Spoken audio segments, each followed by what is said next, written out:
ನಾವು 2024-25ನೇ ಸಾಲಿನಲ್ಲಿ ಓದ್ತಿರುವಂತ SSLC ವಿದ್ಯಾರ್ಥಿಗಳು ನಮಗೆ ಸ್ಟಡಿ ಟಿಪ್ಸ್ ಹೇಳ್ಕೊಡ್ರಿ ಅಂತ ಬಹಳಷ್ಟು ವಿದ್ಯಾರ್ಥಿಗಳು ಕಮೆಂಟ್ ಬಾಕ್ಸ್ ಅಲ್ಲಿ ಹಾಕಿದ್ದನ್ನು ನಾನು ನೋಡಿದ್ದೀನಿ. ಎಸ್ ಮೈ ಡಿಯರ್ ಸ್ಟೂಡೆಂಟ್ಸ್, ಅದಕ್ಕಾಗಿ ವಿಡಿಯೋ ಮಾಡ್ತಿದ್ದೀನಿ. ಈ ವಿಡಿಯೋದಲ್ಲಿ ಟೋಟಲ್ 10 ವೆರಿ ಇಂಪಾರ್ಟೆಂಟ್ ವಿಷಯಗಳ ಬಗ್ಗೆ ನಾನು ಮಾತನಾಡ್ತಾ ಹೋಗ್ತೀನಿ. ಆ ಎಲ್ಲ 10 ವಿಷಯಗಳನ್ನ ನೀವು ಪ್ರಾಕ್ಟಿಕಲ್ ಆಗಿ 100% ಅಪ್ಲೈ ಮಾಡಿದ್ದೆ ಆದಲ್ಲಿ definitely you will reach your goal. ಅಷ್ಟು ಮಾತ್ರ ನಾನು ಗ್ಯಾರಂಟಿ ಕೊಡಬಲ್ಲೆ. ಓಕೆ, ಅದಕ್ಕೆ ವಿಡಿಯೋನ ಕಂಪ್ಲೀಟ್ ಆಗಿ ನೋಡಿ. This is Raju, welcome to smart 20.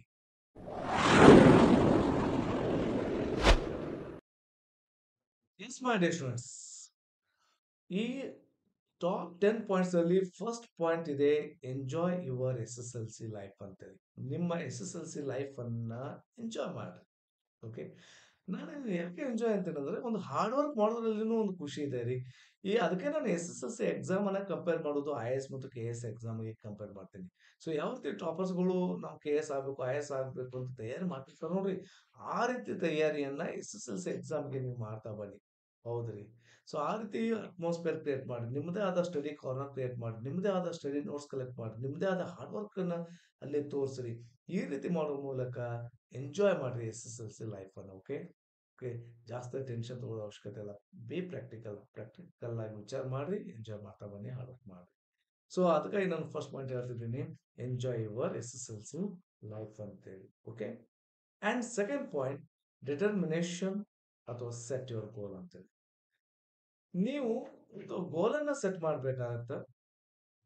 ಯಾವ ರೀತಿ ಗೋಲ್ ಅನ್ನು ಸೆಟ್ ಮಾಡ್ಬೇಕು ಅನ್ನೋದು ಹೇಳ್ತೀನಿ, ಮತ್ತು ಅದಕ್ಕೆ ನೀವು ದೃಢ ಮನಸ್ಸು ಮಾಡ್ಬೇಕಾಗತ್ತ ಗೋಲ್ ಅನ್ನು ರೀಚ್ ಆಗ್ಬೇಕಾದ್ರೆ. ಈ ಗೋಲ್ ಸೆಟ್ ಮಾಡ್ಬೇಕಾದ್ರೆ ನಮ್ಗೆ SSLC ಒಮ್ಮೆಲೇ ಸೆಟ್ ಮಾಡೋದು ಬೇಕಾಗಿಲ್ಲ. ಸಣ್ಣ ಸಣ್ಣ ಪರೀಕ್ಷೆಗಳನ್ನ, ಚಿಕ್ಕ ಚಿಕ್ಕ ಪರೀಕ್ಷೆಗಳನ್ನ ಏನ್ ನಡೆಸ್ತಾರ ನಮ್ಮ ಸಬ್ಜೆಕ್ಟ್ ಟೀಚರ್ಸ್, ಯೂನಿಟ್ ಟೆಸ್ಟ್ ಆಗಿರ್ಬೋದು, FS ಗಳಾಗಿರ್ಬೋದು, ಅದರಲ್ಲಿ ನೀವು ಗೋಲ್ ಅನ್ನು ಸೆಟ್ ಮಾಡಿ. ಇವಾಗ ಯೂನಿಟ್ ಟೆಸ್ಟ್ ಒಂದೇ ಲೆಸನ್ ಮೇಲೆ ಒಂದು ಯೂನಿಟ್ ಟೆಸ್ಟ್ ಮಾಡ್ತಿದ್ದಾರೆ ಅಂದ್ರೆ, ಅದಕ್ಕೆ ನಾನು ಔಟ್ ಆಫ್ 20ಗೆ 19 ತಗೋಬೇಕು, ಔಟ್ ಆಫ್ 20ಗೆ 18 ತಗೋಬೇಕು, ಔಟ್ ಆಫ್ 20ಗೆ 20 ತಗೊಳ್ಳೇಬೇಕು. ಸೊ ಗೋಲ್ ಅನ್ನ ಇಟ್ಕೊಳ್ರಿ. ಸೊ ಅದನ್ನ ರೀಚ್ ಆದ್ರೆ ಬಹಳಷ್ಟು ಖುಷಿ ಆಗತ್ತ. ಸೊ ಕಡಿಮೆ ಇಟ್ಕೊಂಡ್ರೆ ಹೆಚ್ಚಾಗಿ ಮಾಡ್ತಾ ಮಾಡ್ತಾ ಬನ್ನಿ, ಇನ್ಕ್ರೀಸ್ ಆಗ್ತಾ ಬನ್ನಿ. ಓಕೆ, ಬೈ ಚಾನ್ಸ್ ನೀವು 1 ಮಾರ್ಕ್ಸ್ ಪರವಾಗಿಲ್ಲ 19 ಇಟ್ಕೊಂಡೆ ಸರ್, ನನಗೆ 16 ಬಂತು, ಹಾಗಾದ್ರೆ 16 ಏಕೆ ಬಂತು, ಯಾವ ಕಾರಣಕ್ಕಾಗಿ ನನಗೆ ಮಾರ್ಕ್ಸ್ ಕಡಿಮೆ ಬಂತು, ಯಾವ ಏರಿಯಾದಲ್ಲಿ ನಾನು ಫೇಲ್ ಆಗಿದ್ದೀನಿ. ಸೊ ಅದಕ್ಕೆ ಹಾರ್ಡ್ ವರ್ಕ್ ಮಾಡ್ಬೇಕಾಗತ್ತ, ಅದಕ್ಕೆ ಹೆಚ್ಚಿನ ತಯಾರಿ ಮಾಡ್ಕೋಬೇಕಾಗತ್ತ. ಮತ್ತೆ ನಿಮ್ಗೆ ನೀವು ಅನಾಲಿಸಿಸ್ ಮಾಡ್ಕೋಬೇಕು, ಹಾಗಾದ್ರೆ ನಾನು ಸ್ಟಡಿ ಇದಕ್ಕೆ ಕಡಿಮೆ ಮಾಡಿದ್ದೀನಿ, ಈ ಏರಿಯಾದಲ್ಲಿ ನಂದು ಕಡಿಮೆ ಮಾರ್ಕ್ಸ್ ಬಂದಿದೆ, ಅದಕ್ಕೆ ನಾನು ಹೆಚ್ಚಿಗೆ ವರ್ಕ್ ಮಾಡಬೇಕು. ಈ ರೀತಿ ನೀವು ಸೆಲ್ಫ್ ಅನಾಲಿಸಿಸ್ ಮಾಡ್ತಾ ಬರ್ಬೇಕಾಗತ್ತ. ಪ್ರತಿಯೊಂದು ಗೋಲ್ಗಳಿಗೂ, ಪ್ರತಿಯೊಂದು ಪರೀಕ್ಷೆಗಳಿಗೂ ಏನ್ ಗೋಲ್ ಇಟ್ಕೊಂಡಿರ್ತೀರಿ ಅದನ್ನ ಅನಾಲಿಸಿಸ್ ಮಾಡ್ತಾ ಬರ್ರಿ. ಸೊ ಅದಕ್ಕೆ ನಿಮ್ಮಷ್ಟು ನೀವು ಜಡ್ಜ್ ಮಾಡುವಷ್ಟು ಬೇರೆದವ್ರು ಯಾರು ನಿಮ್ಮನ್ನ ಅಳ್ಲಿಕ್ಕೆ ಸಾಧ್ಯ ಇಲ್ಲ, ನಿಮ್ಮನ್ನ ಅರ್ಥ ಮಾಡ್ಕೊಳ್ಳಿಕ್ಕೆ ಸಾಧ್ಯನೇ ಇಲ್ಲ. ಅದಕ್ಕಾಗಿ ಆ ರೀತಿ ನೀವು ಆ ಗೋಲ್ ಅನ್ನ ಬದಲಾಯಿಸ್ತಾ ಬನ್ನಿ, ಮತ್ತು ಯಾವ ಕಾರಣಕ್ಕಾಗಿ ಮಾರ್ಕ್ಸ್ ಕಡಿಮೆ ಬರ್ತಾ ಇದ್ದಿದೆ ಅನ್ನೋದನ್ನು ಕೂಡ ಅರ್ಥ ಮಾಡ್ಕೋತ ಬನ್ನಿ. ಅದಾದ ನಂತರ ಈ ಗೋಲ್ ಇಟ್ಕೊಂಡಿದ್ದನ್ನ ಎಲ್ಲರಿಗೂ ಹೇಳುವಂತದ್ದು ಅವಶ್ಯಕತೆ ಇರೋದಿಲ್ಲ. ನಿಮ್ಮಷ್ಟು ನೀವು ಮೈಂಡ್ ಅಲ್ಲಿ ಇಟ್ಕೊಳ್ಳಿ, ಬರ್ದಿಟ್ಕೊಳ್ಳಿ ಡೈರಿಯಲ್ಲಿ, ಪರವಾಗಿಲ್ಲ. ಬಟ್ ಅದನ್ನ ಎಲ್ಲಾ ಕಡೆನೂ ಹೇಳೋದು ಅವಶ್ಯಕತೆನೇ ಇಲ್ಲ. ಈ ರೀತಿ ನೀವು ಗೋಲ್ ಅನ್ನ ಇನ್ಕ್ರೀಸ್ ಮಾಡ್ತಾ ಮಾಡ್ತಾ ಬನ್ನಿ, ಆಟೋಮೆಟ್ಲಿ ನಿಮ್ದು SSLC main exam goal set ಆಗೇ ಆಗತ್ತೆ, ಮತ್ತು ಅದನ್ನ ರೀಚ್ ಮಾಡೇ ಮಾಡ್ತೀವಿ. ಅಷ್ಟೇ, ಯಾಕಂದ್ರೆ ದೊಡ್ಡ ಗೋಲ್ ರೀಚ್ ಮಾಡ್ಬೇಕಾದ್ರೆ ಈ ಸಣ್ಣ ಸಣ್ಣ ಗೋಲ್ ರೀಚ್ ಮಾಡ್ತಾ ಮಾಡ್ತಾ, ಟಾಸ್ಕ್ ಅನ್ನ ಫಾಲೋ ಅಪ್ ಮಾಡ್ತಾ ರೀಚ್ ಮಾಡ್ತಾ ಬನ್ನಿ, ಡೆಫಿನೆಟ್ಲಿ ಅದು ದೊಡ್ಡ ಗೋಲ್ ಆರಾಮಾಗಿ ಆಗ್ತದೆ. ಓಕೆ, ಅದಕ್ಕಾಗಿ ಸೊ ಈ ರೀತಿ ನೀವು ಗೋಲ್ ಅನ್ನ ಇಟ್ಕೋಬೇಕಾಗತ್ತೆ. Okay, and third point, time table ರೀ. ಹೌದ್ರಿ. ಸೊ ಯಾವುದನ್ನ ನಾವು ಫಾಲೋ ಮಾಡ್ಬೇಕಾದ್ರೆ ಒಂದು ಸಿಸ್ಟಮೆಟಿಕ್ ಆದಂತ ಟೈಮ್ ಟೇಬಲ್ ಇಂಪಾರ್ಟೆಂಟ್. ಈ ಟೈಮ್ ಟೇಬಲ್ ಮಾಡ್ಬೇಕಾದ್ರೆ ನಿಮ್ದೇ ಆದ ಟೈಮ್ ಟೇಬಲ್ ಮಾಡ್ರಿ. ಮಾಡಲ್ ಟೈಮ್ ಟೇಬಲ್ ಕೂಡ ಮಾಡಿ ತೋರಿಸ್ತೀನಿ.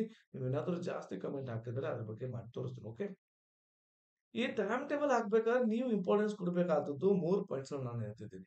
ಒಂದು ನೈಟ್ ಸಬ್ಜೆಕ್ಟ್ಸ್, ಮಾರ್ನಿಂಗ್ ಸಬ್ಜೆಕ್ಟ್ಸ್, ಮತ್ತು ಎಕ್ಸ್ಟ್ರಾ ಟೈಮಿಂಗ್ ಸಬ್ಜೆಕ್ಟ್ಸ್ ಅಂತ. ರಾತ್ರಿ ಮಾಡುವಂತ ಕೆಲವು ವಿಷಯ, ಎಕ್ಸಾಂಪಲ್ ಈ ಮ್ಯಾಥಮೆಟಿಕ್ಸ್ ಸಾಲ್ವ್ ಮಾಡ್ತಿರ್ತೈತಿ ಆಫ್ಟರ್ 9:30 10 o'clock, 9:30 ಹಾಕಿದ್ರೆ ಬಹಳಷ್ಟು ಚೆನ್ನಾಗಿ ಅನ್ಸುತ್ತೆ, ಪ್ರಾಕ್ಟೀಸ್ ಮಾಡ್ತಾರೆ. ಇನ್ನು ಅರ್ಲಿಯಿಂದ ಮಾರ್ನಿಂಗ್ ಸಬ್ಜೆಕ್ಟ್ಸ್ ಗಳು ಬರ್ತಾವೆ. ಎಕ್ಸಾಂಪಲ್ ಓದೋದು ಇರ್ತಾವ ನೋಡ್ರಿ, ಈ ಇಂಗ್ಲಿಷ್ ಇರ್ಬೋದು, ಸೈನ್ಸ್ ಇರ್ಬೋದು, ಏನಾದ್ರು ಓದುವಂತದ್ದು, ಅರ್ಥ ಮಾಡ್ಕೊಳ್ಳುವಂತ ವಿಷಯಗಳು ಇರ್ತಾರೆ, ಅದನ್ನ ಅರ್ಲಿಯಿಂದ ಮಾರ್ನಿಂಗ್ ಹಾಕ್ರಿ. ಇನ್ನು ಎಕ್ಸ್ಟ್ರಾ ಟೈಮಿಂಗ್ ಸಬ್ಜೆಕ್ಟ್ಸ್ ಅಂತ ಹೇಳ್ತಿದ್ದೀನಿ ಅಂದ್ರೆ, ಯಾವ್ದಾದ್ರು ಕೆಲವು ಸಬ್ಜೆಕ್ಟ್ಸ್ ಇರ್ತಾವ ನಿಮಗೆ ಡಿಫಿಕಲ್ಟ್ ಇರ್ತಾವ, ಕಠಿಣ ಅನಿಸ್ತಿರ್ತಾವ, ಅಂತ ವಿಷಯಗಳಿಗೆ ಎಕ್ಸ್ಟ್ರಾ ಟೈಮಿಂಗ್ ಬೇಕಾಗಿರ್ತಾವ, ನೀಡೆಡ್ ಇರ್ತಾವ.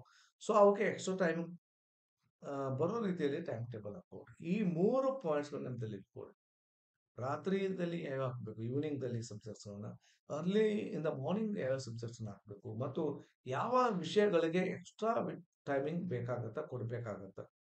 ಸೊ ಈ ರೀತಿ ಈ ಕೆಲವು ಪಾಯಿಂಟ್ಸ್ ಅನ್ನು ಇಟ್ಕೊಂಡು ಟೈಮ್ ಟೇಬಲ್ ಅನ್ನ ಮಾಡ್ರಿ. ಮತ್ತೆ ಟೈಮ್ ಟೇಬಲ್ ಮಾಡಿದ ನಂತರ ಅಲ್ರಿ ಅದನ್ನ ಅಂಟಿಸ್ರಿ. ಅಂಟಿಸಿದ ತಕ್ಷಣ ಸುಮ್ಮನೆ ಕೂತ್ಕೊಬಿಡ್ಬೇಡ್ರಿ. ಇಲ್ಲ ಸೋಮವಾರದಿಂದ ಫಾಲೋ ಅಪ್ ಮಾಡ್ತೀನಿ. First of the next month follow up ಮಾಡ್ತೀನಿ. ಈ ರೀತಿ ಫಾಲೋ ಅಪ್ ಮೆಥಡ್ ಅನ್ನ ಹಾಕೋಬೇಡ್ರಿ.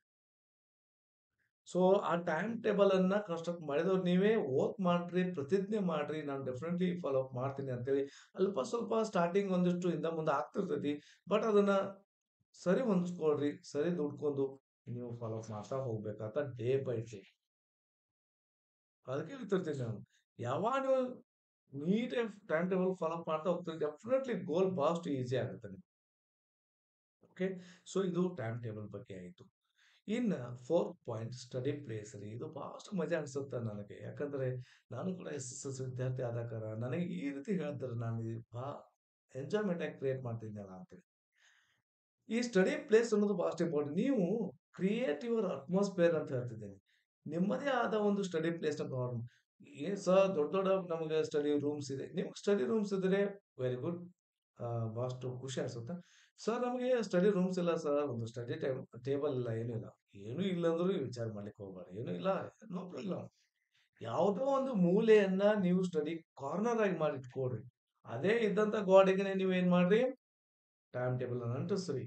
ಆಮೇಲೆ ಈ ರೀತಿ ಮಾಡ್ಕೊಂಡು ಅಲ್ಲೆಲ್ಲ ವಾತಾವರಣವನ್ನ ಆ ರೀತಿ ಕ್ರಿಯೇಟ್ ಮಾಡಿ, ಒಂದು ರೂಮ್ ರೀತಿ ಕ್ರಿಯೇಟ್ ಮಾಡಿ ಇಟ್ಕೊಳ್ರಿ ಸಾಕು.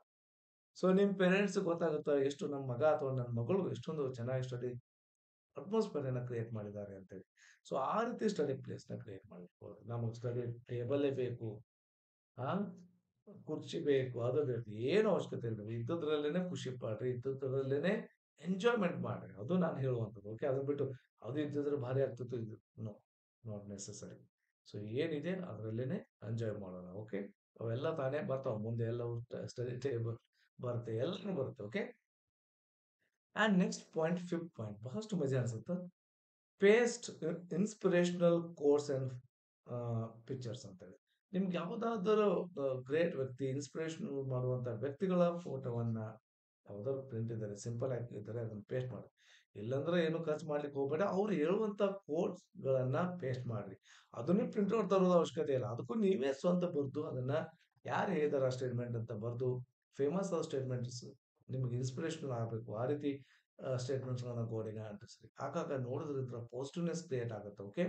ಯಾವ ರೀತಿ ಒಂದು ದೇವಸ್ಥಾನದಲ್ಲಿ ದೇವರ ಫೋಟೋಸ್ಗಳು ನಾವು ಇನ್ಸ್ಪಿರೇಷನಲ್ ಆಗಿ ಇಟ್ಕೋತೀವಿ, ಅಲ್ಲಿ ಹೋದ ತಕ್ಷಣ ಆ ರೀತಿ ಅಟ್ಮಾಸ್ಫಿಯರ್ ಕ್ರಿಯೇಟ್ ಆಗುತ್ತೆ. ಆ ರೀತಿ ಕೋರ್ಸ್ಗಳು, ಭಾವಚಿತ್ರಗಳು ನಿಮ್ಮ ಫೇವರೇಟ್ ಆದಂಥವು ಇದ್ರೆ, ಸೊ ನಿಮಗೆ ಪಾಸಿಟಿವ್ನೆಸ್ ಕ್ರಿಯೇಟ್ ಆಗುತ್ತೆ. ಆ ರೀತಿ ವಾತಾವರಣವನ್ನ ಕ್ರಿಯೇಟ್ ಮಾಡಿ. Okay. Okay. Next six point, write your doubts, ask your teachers ಅಂತೇಳಿ. ಬಹಳಷ್ಟು ಮಜಾ ಇದೆ ಇದು. ಈಗ ನಾನು ಓದ್ತಿರ್ತೀನಿ ಸರ್, ಇಂಗ್ಲೀಷ್‌ನೋ, ಮ್ಯಾಥಮೆಟಿಕ್ಸ್‌ನೋ ಏನೇನೋ ಓದ್ತಿರ್ತೀನಿ, ಪ್ರಾಕ್ಟೀಸ್ ಮಾಡ್ತಿರ್ತೀನಿ. ಸಡನ್ ಆಗಿ ಅದು ಡೌಟ್ ಬರುತ್ತೆ. ಏನ್ ಮಾಡ್ಬೇಕು? ಬಹಳಷ್ಟು ವಿದ್ಯಾರ್ಥಿಗಳು ನಾವು ಮಾಡ್ತೀವಿ. ಅಲ್ಲಿಗೆ ಸ್ಟಾಪ್ ಮಾಡ್ತೀವಿ, ಬೇರೆ ಕಡೆ ಹೋಗ್ತೀವಿ. ಹಂಗಲ್ಲ. ಸೊ ಅಲ್ಲಿಗೆ ಸ್ಟಾಪ್ ಮಾಡ್ಬೇಡ್ರಿ. ಅದನ್ನ ಒಂದು ಕಡೆ ಬರ್ದಿಟ್ಕೊಳ್ರಿ. ಓಕೆ. ಹೋಮ್‌ವರ್ಕ್ ಕಾಪಿದಲ್ಲೇನೋ, ಆ ಸಬ್ಜೆಕ್ಟ್ ಹೋಮ್‌ವರ್ಕ್ ಕಾಪಿದಲ್ಲೇನೋ ಯಾವ ವಿಷಯ ಡೌಟ್ ಬರುತ್ತೋ, ಅದೇ ಸಬ್ಜೆಕ್ಟ್ ಹೋಮ್‌ವರ್ಕ್ ಕಾಪಿದಲ್ಲಿ ಬರ್ದಿಟ್ಕೊಳ್ರಿ. ಇಟ್ಕೊಂಡು ಸುಮ್ನೆ ಅಲ್ಲ, ಮರುದಿನ ನೀವು ಸ್ಟಡಿ ಕಂಟಿನ್ಯೂ ಮಾಡ್ಬೇಕು. ಓಕೆ. ಮರುದಿನ ಸಬ್ಜೆಕ್ಟ್ ಟೀಚರ್ಸ್‌ಗೆ ಕಂಪಲ್ಸರಿ ಅದನ್ನ ಡೌಟ್ಸ್‌ನ ಕ್ಲಿಯರ್ ಮಾಡ್ಕೊಡ್ರಿ. ಓಕೆ. ಇಷ್ಟೇ. ಸರ್ ನಾನು ಓದ್ಬೇಕಾದ್ರೆ ನನಗೆ ಈ ರೀತಿ ಡೌಟ್ ಬರ್ತದೆ ಸರ್ ಅದನ್ನು ತಿಳಿಸಿ ಹೇಳ್ತಾರೆ. ಬಹಳಷ್ಟು ಖುಷಿ ಅನಿಸ್ತದೆ ಆ ಸಬ್ಜೆಕ್ಟ್ ಟೀಚರ್ಸ್ ಕೂಡ. ಯಾಕಂದ್ರೆ ಸೊ ನಮ್ಮ ಸ್ಟೂಡೆಂಟ್ ಇಷ್ಟೊಂದು ಓದ್ತಿದ್ದಾರೆ, ಸ್ಟಡಿ ಬಗ್ಗೆ ಇಂಟ್ರೆಸ್ಟ್ ಕೊಡ್ತಿದ್ದಾರೆ, ಡೌಟ್ಸ್ ಕ್ಲಿಯರ್ ಮಾಡ್ಕೊಳ್ತಿದ್ದಾರೆ ಅಂದ್ರೆ ಎಲ್ರಿಗೂ ಟೀಚರ್ಸ್ಗಳು ಹೆಮ್ಮೆ ಅನ್ಸುತ್ತೆ, ಖುಷಿ ಅನ್ಸುತ್ತೆ. ಆ ರೀತಿ ಡೌಟ್‌ನ ಕ್ಲಿಯರ್ ಮಾಡಿ. ಓಕೆ. ಮಾಡ್ಕೊಡ್ರಿ. ಓಕೆ. ಸೊ ಇದು ಮಾಡ್ಬೇಕಾದ್ರೆ ಇದು ಹೊಸದು ಅನ್ಸುತ್ತೆ ನನಗೆ ವಿಷಯ. ಯಾಕಂದ್ರೆ ಕೆಲವು ನನ್ನ ಹಿಂದಿನ ನೋಟುಗಳಲ್ಲಿ ಬಹಳಷ್ಟು ಪಾಯಿಂಟ್ಸ್‌ಗಳನ್ನ ಹೇಳಿದೀನಿ. ಇದೊಂದು ಹೊಸದು. ಯಾಕಂದ್ರೆ ನಾವು ಏನೋ ಮಾತಾಡ್ತೀವಿ, ಸಡನ್ ಆಗಿ ಡೌಟ್ ಬರುತ್ತೆ, ಅಲ್ಲಿಗೆ ಸ್ಟಾಪ್ ಮಾಡೋದು ಅವಶ್ಯಕತೆ ಇಲ್ಲ. ಓಕೆ. ಕಂಟಿನ್ಯೂ ಮಾಡಿ. Next seventh point, more practice more perfect ಅಂತೇಳಿ. ಜಾಸ್ತಿ ಯಾವುದು ಡಿಫಿಕಲ್ಟ್ ಆಗೋದಿಲ್ರಿ. ಜಾಸ್ತಿ ಪ್ರಾಕ್ಟೀಸ್ ಮಾಡ್ರಿ, ಪ್ರಾಕ್ಟೀಸ್ ಮಾಡ್ರಿ, ಪ್ರಾಕ್ಟೀಸ್ ಮಾಡ್ರಿ. ಡೆಫಿನೆಟ್ಲಿ ನೀವು ಪರ್ಫೆಕ್ಟ್ ಆಗೇ ಆಗ್ತೀರಿ. ಓಕೆ. ಸೊ ಎಷ್ಟು ನೀವು ತಯಾರು ಮಾಡ್ಕೋತೀರಿ ಅಷ್ಟು ನೀವು ಪರ್ಫೆಕ್ಷನ್ ಬಂದೇ ಬರುತ್ತೆ ನಿಮ್ಮಲ್ಲಿ. ಓಕೆ. ಅದನ್ನ ಮಾಡ್ರಿ. ಓಕೆ. ಅಂಡ್ ನೆಕ್ಸ್ಟ್ ಪಾಯಿಂಟ್ ಮಜಾ ಅನ್ಸುತ್ತಾ, ಕನ್ಸಿಸ್ಟೆನ್ಸಿ ರೀ. ಹೌದು. ನಾನು ಅದೇ ಹೇಳ್ತಿರ್ತೀನಿ.